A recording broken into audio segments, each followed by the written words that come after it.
Statistics Unit 3, Lesson 3, Poisson distribution. So in this lesson, we want to look at another probability distribution for a discrete random variable called a Poisson, and we want to find probabilities and also know how to find the mean and the variance of that distribution.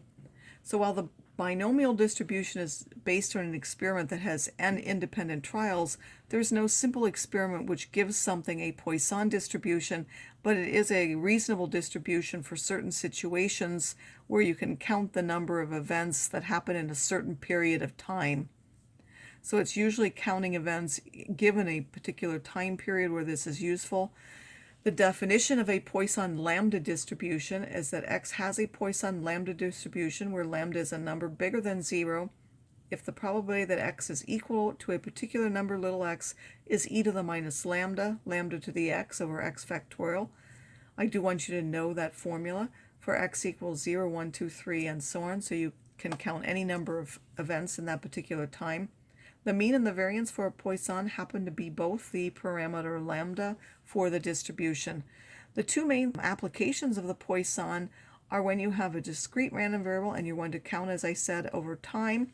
If you change the time period by multiplying by k, then you also have to multiply the parameter by that k as well. So for example, if they give you this lambda for a day and then you want to do for a week, then you would have to multiply by that lambda by 7 in order to use it for a week. We can also use a Poisson to approximate the distribution of a binomial distribution when n is large, meaning more than 100, and the pi is small, less than or equal to 0.01, so that n pi is less than or equal to 20.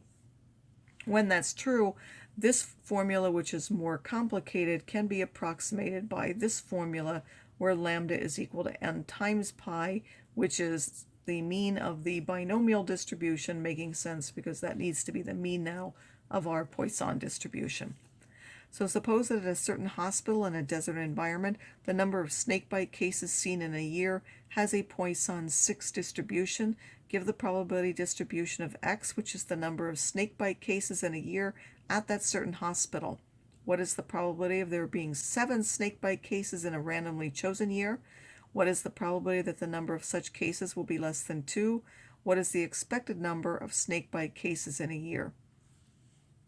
So the probability distribution is the probability that capital X is equal to little x would be e to the minus lambda, lambda being 6, 6 to the power x over x factorial, 4 x's which we can put in there, 0, 1, 2, 3, and onwards. We can put in any whole number.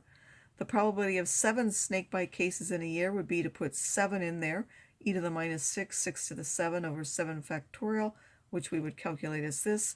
The probability of having less than 2 cases in a year would be adding 0 or 1. Those are the only two values less than 2. We would have to add those individual ones and give this, and then the expected number would be 6 cases.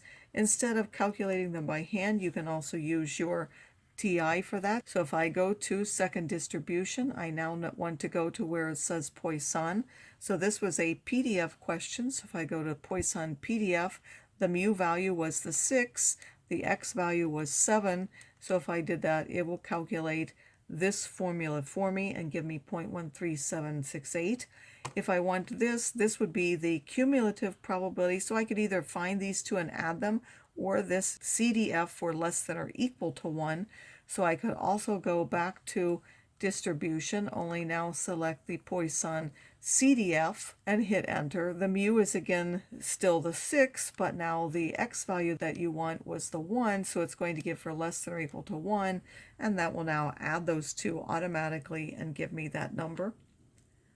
And I'll just remind you, if you were to change this and say you wanted it in just a month, you would have to, instead of using 6, you would have to take 6 and divide by 12 and use 0.5.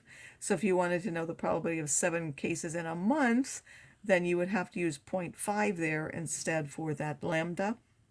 And then we're also going to use this to approximate binomial distributions. So you'll have to first recognize that it's a binomial, check that these conditions are true, but then using this formula will be the same, just like in this example.